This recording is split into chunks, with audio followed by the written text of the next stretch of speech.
kerja si bos dan Denny, yaitu jika kalungnya tidak dilepas, maka Denny tidak akan bereaksi. Di situ si bos juga mengatakan bahwa untuk menciptakan binatang buas, maka didiklah seseorang dari kecil dan perlakukanlah orang itu layaknya binatang. Dan itulah yang membuat Denny bisa sampai sekarang ini. Hingga saat si pemilik menahan semua orang, Denny pun hanya bisa menyaksikan bosnya dan anak buah teriak tanpa bereaksi apapun. Hal ini cukup masuk akal karena Denny dididik untuk tidak memiliki emosi dan rasa kasih sayang yang membuatnya terbiasa untuk berkelahi saat kalungnya dibuka.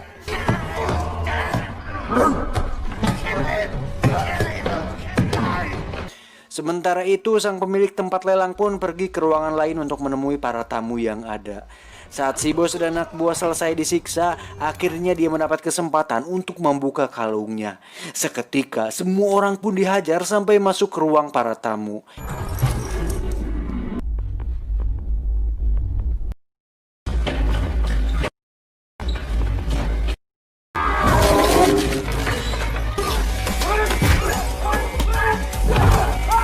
Yang menarik adalah salah satu tamu yang merupakan pemilik tempat gelut ilegal pun memperhatikan Denny dan melihat potensi pada dirinya.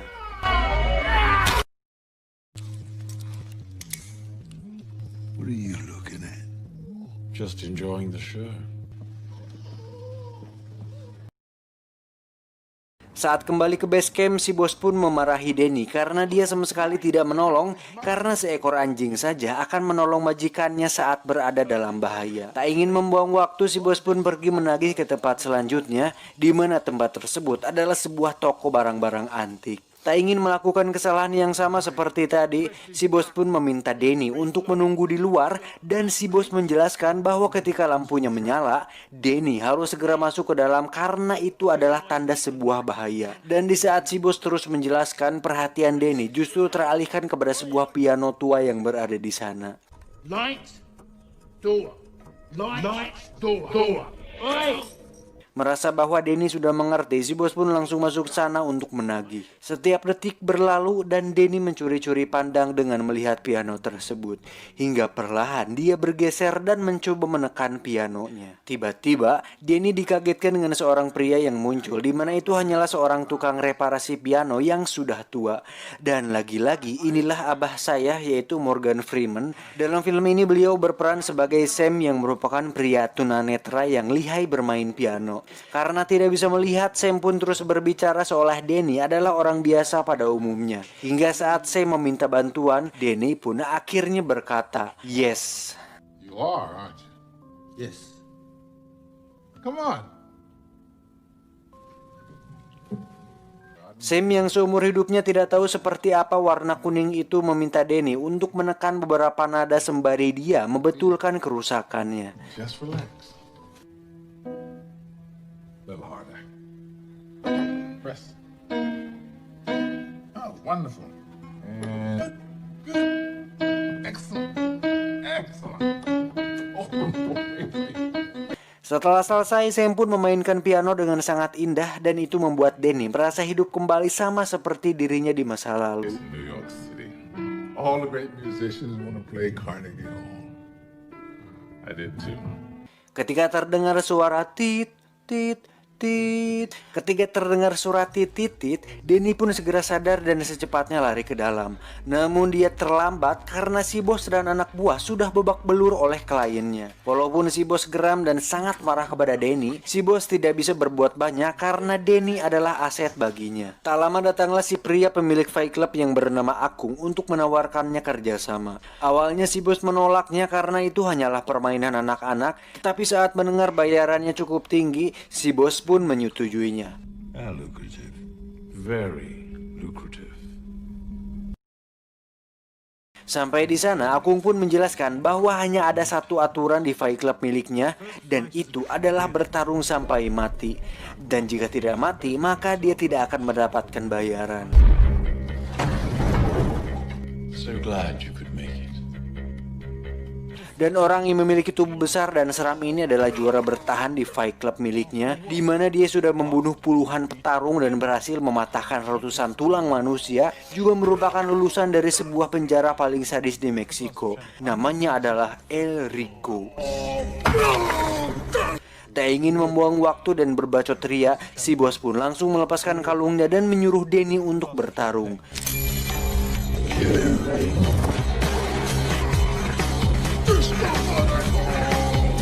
Dan yang mengejutkan adalah sang juara yang bertahan yang sudah membunuh puluhan petarung pun harus mati oleh 3 pukulan biasa yang dilayangkan oleh Danny.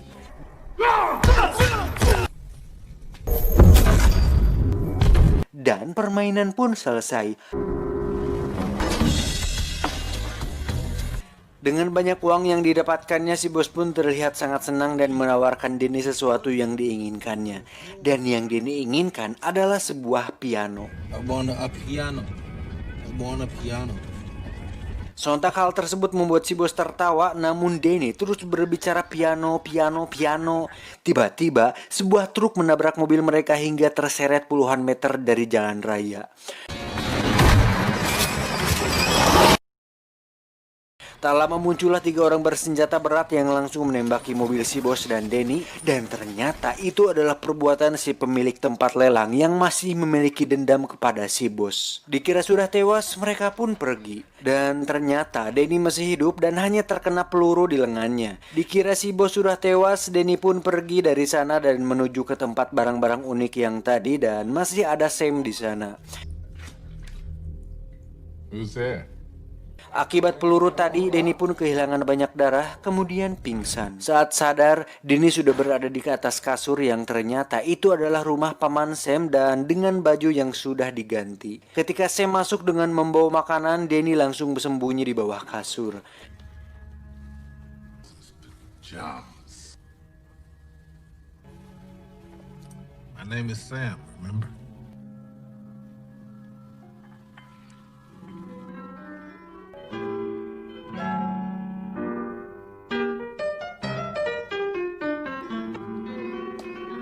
Tak lama datanglah anak tiri dari Sam yang bernama Victoria, dan saat Sam melihatnya dia langsung menutup pintu.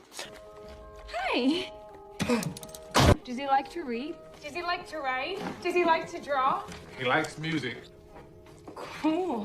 Mengetahui Danny suka musik, Victoria pun masuk ke kamar dan memberikannya sebuah piano kecil untuk Danny. See? My name's Victoria. Hingga saat mereka akan makan malam, Danny pun akhirnya keluar dan memutuskan untuk beradaptasi dengan rumah barunya.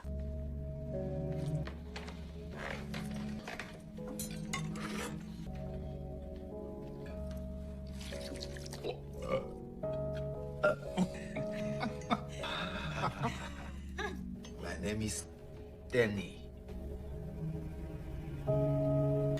Esok pagi saat Sam akan melepas kalung di leher Danny, dia langsung bereaksi untuk tidak membukanya. Anybody tried to take it off? That same reaction. So. Selanjutnya, Danny diajak untuk mengikuti aktivitas Sam di mana mereka mengantar Victoria ke sekolah, kemudian pergi ke swalayan untuk belanja bahan makanan di sana. Tiba di rumah, Danny pun melihat beberapa foto di kulkas di mana itu adalah foto Sam dan Victoria, yang ternyata Victoria adalah anak dari temannya sendiri, di mana saat orang tua Victoria meninggal, Sam pun diberi amanah untuk merawatnya. Dan saat Danny ditanya di mana orang tuanya, Danny pun mengatakan bahwa dia tidak ingat di mana mereka. You got family? I don't remember then. Hari-hari setelah itu pun menjadi sangat hangat di mana Danny seperti dilahirkan kembali dan memiliki keluarga baru yang sangat baik kepadanya. Di mana hal itu merupakan hal yang tidak pernah Danny rasakan sebelumnya.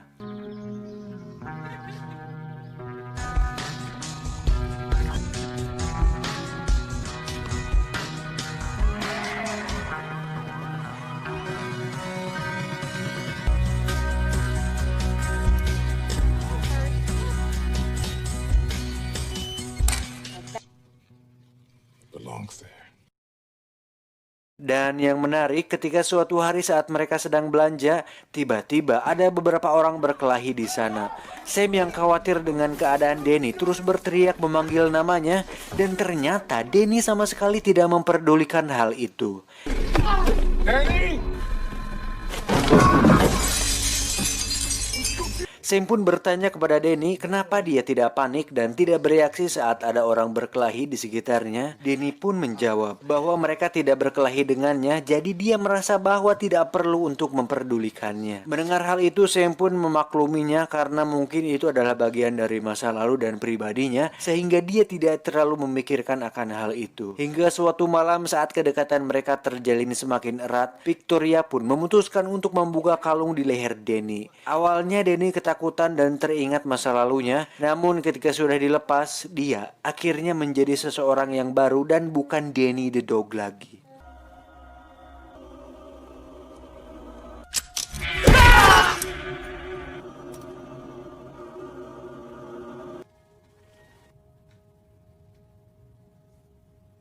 Esoknya Danny diajak oleh Sam untuk pergi bekerja bersama Sam, di mana mereka berdua menjadi partner yang sangat cukup baik dan Danny mendapat bagian dari hasil kerjanya itu. Danny bertanya, "Untuk apa uang itu?" Sam pun mengatakan, "Terserah kau Danny, itu uangmu. Mau beli kondom, tisu dan berbagai alat pencernaan lainnya." Anjing.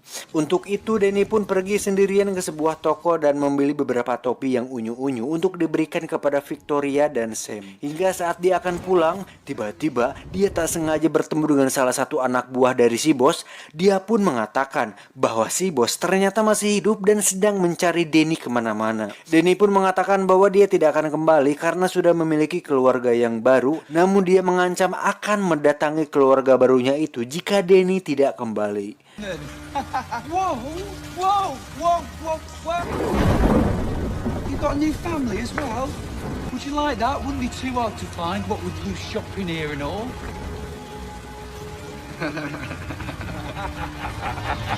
Tiba di markas, si bos pun terlihat sangat senang dengan kembalinya Danny dan ingin agar Danny kembali bersamanya. Tapi sebelum itu, Danny pun mempunyai satu pertanyaan, yaitu di mana ibunya. Did you know my mom? I found you in the street. That was our first collaboration.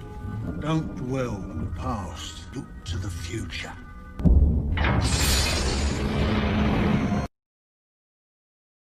Pada akhirnya Danny kembali menjadi binatang buas, di mana si bos mengajak Danny kembali bertarung di tempat Fight Club waktu itu. Saat pertarungan akan dimulai, Danny terus mengatakan bahwa dia tidak ingin menyakiti orang lain lagi. Gentlemen, to the death. I don't want to hurt people anymore. Excuse me? Not anymore. Anything wrong, gentlemen? Kesal akan hal itu, si bos pun mendorong Danny ke arena hingga dia terpaksa harus bertarung dengan petarung di sana.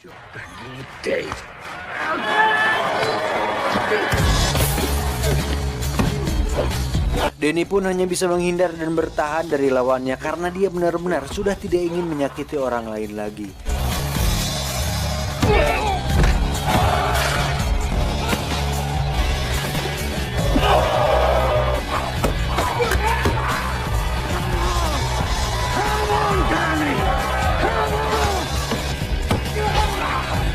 Melihat hal itu, si bos pun melemparkan sebuah senjata agar Danny bisa melawan. Namun, dia tetap bertahan.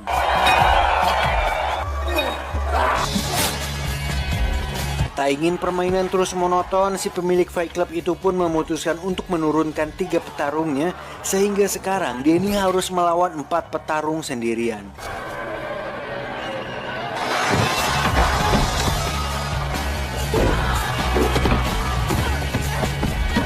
Dari situ Danny semakin dihajar habis-habisan hingga dia terlempar dan hampir tak sadarkan diri.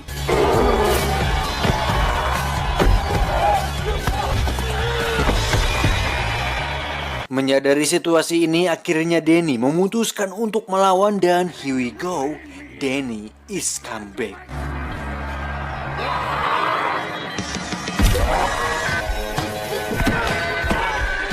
Agar pertarungan lebih seru, mereka pun melemparkan berbagai senjata. Namun hal itu tidak membuat Danny kalah dan terus melawan dengan tangan kosong. Hingga mereka semua berhasil dikalahkan dengan cara dibuat cedera.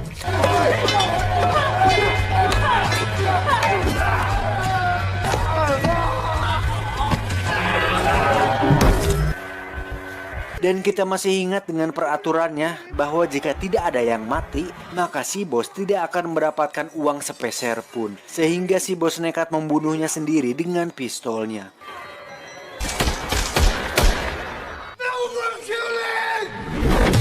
Akibat kejadian itu, Danny pun dihajar habis-habisan dan dilemparkan kembali ke dalam kandangnya. Di sisi lain, Victoria pun mempertanyakan di mana Danny sekarang, dan karena dia mengira bahwa Danny bahagia bersama mereka, Sam pun menjawab bahwa terkadang bahagia saja tidak cukup dan mungkin Danny ingin mencari siapa jati dirinya yang sebenarnya. Sementara itu, Danny terlihat sedang melihat buku miliknya lagi, di mana dia menemukan sebuah foto ibunya di sana. Hingga saat si bos sedang melakukan pengecoran bersama seorang wanita, tiba-tiba Danny muncul di sana dan langsung memaksa si bos untuk mengatakan yang sebenarnya. Karena takut, si bos pun menunjukkan foto-foto ibunya dan mengatakan bahwa ibunya seorang pelacur dan telah dibunuh oleh temannya di masa lalu. Dan si bos memutuskan untuk merawat Danny sejak saat itu.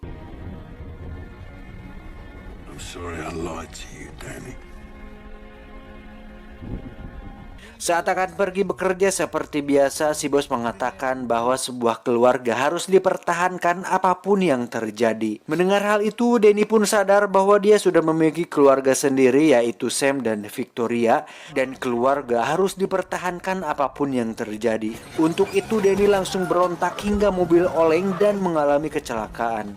Dengan cepat, Danny pergi kembali ke rumah Sam di mana mereka sudah menunggunya di sana. Dengan foto yang dibawa Danny, Victoria pun mencari clue tentang ibunya Danny yang ternyata adalah seorang pemain piano, dan ada beberapa foto Muri di sana dengan jendela yang sangat besar. Hingga saya menyimpulkan bahwa mungkin saja ibu Danny adalah seorang guru piano di sebuah akademi. Untuk itu mereka pun pergi ke sana dan mencari arsip tentang seorang wanita Asia yang pernah mengajar di sana.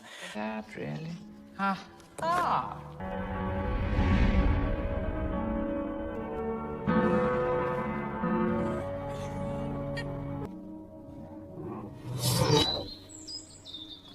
Setelah semua terungkap, akhirnya Danny bisa hidup dengan tenang dan menjalani hidupnya yang baru bersama Sam dan Victoria. Dan cerita pun belum selesai. Dan saat Victoria memainkan not dari kertas milik ibunya, seketika Danny teringat masa lalu bahwa si boslah yang telah membunuh dan memperkosa ibunya. Di mana Danny disuruh untuk bersembunyi di dalam lemari dan menyaksikan langsung kematian sang ibu. Dan yang terjadi kemudian, si bos merawatnya dan menjadikan Danny sebagai anjing peliharaannya.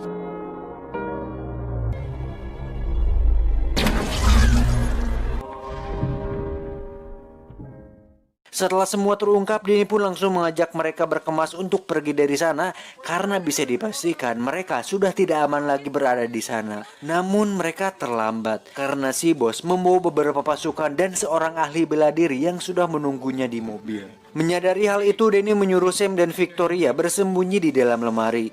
Danny sendiri langsung menghampiri mereka dan pertarungan pun tak terelakkan. Dan walaupun beberapa orang menggunakan senjata, Danny tetap menang dan berhasil menjatuhkan salah satu pasukan si bos tepat di samping mobilnya.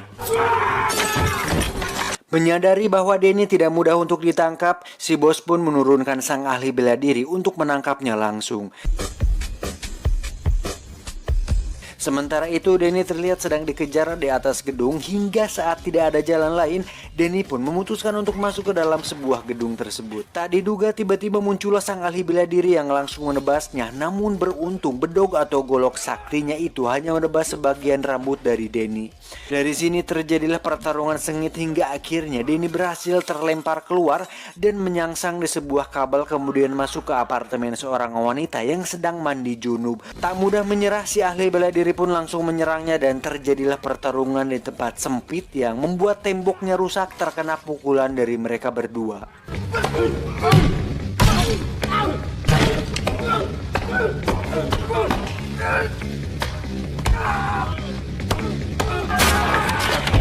Dan ternyata tanpa golok parantingala suluhnya, si ahli bela diri ternyata tidak sejago yang dibayangkan hingga dia harus terjatuh tepat di atas mobil si bos. Melihat hal itu, si bos langsung turun tangan dan terlihat bahwa anak buahnya berhasil menyebak Danny di sebuah ruangan.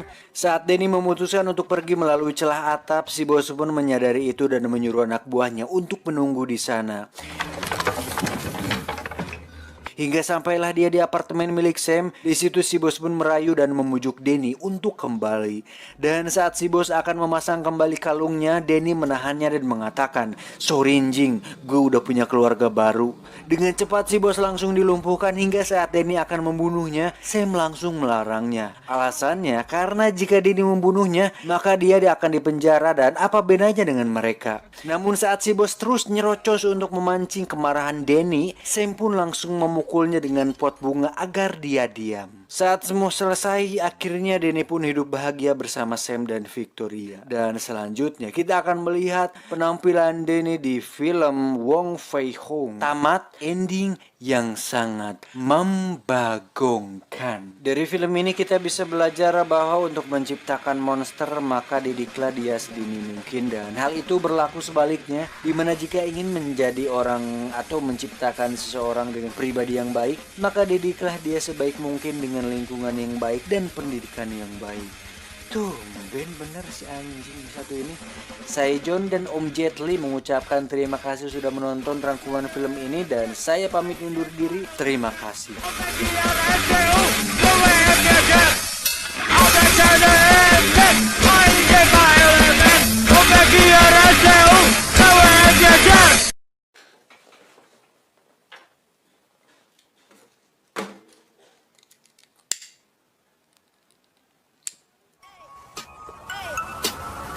Get it when I get back.